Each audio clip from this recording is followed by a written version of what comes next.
um, paano natin gumawa ng bootable USB ng Windows. So, una, search tayo punta tayo sa Google.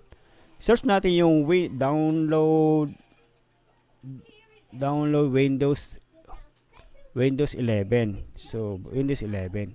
So, once na search natin siya, ito na po yun. So, bali po ang kanyang main source niya ay Microsoft. So, i-click natin yan. I-click natin yan. Yan. So, once na na-click natin yan, ay punta po tayo dito sa create Windows 11 installation media. So, click natin yung download. Once na na-click na yung download, ito na po yung lalabas.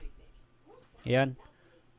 Once na okay na, dapat po yung ating USB empty po siya at ay 8 gig po ang minimum niya.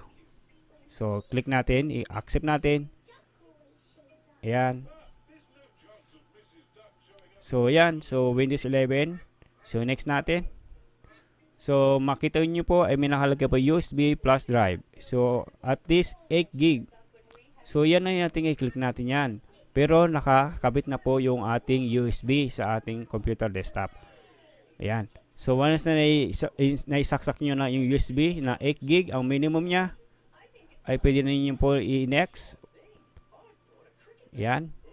So, yan. Next natin. Ayan. So, yan po ay continuous na po siya na download ng ating pupunta sa ating USB. So, para magkaroon po tayo ng bootable Windows 11. Ayan.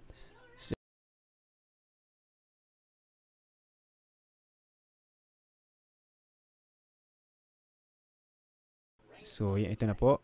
So, tingnan natin sa ating storage. So, bali ito na po yung ating Windows 11. So, meron na po tayong installer portable USB ng ating Windows 11. So, sa susunod na step ay sa actual na ipapakita ko kung paano natin i-reformat ang ating computer desktop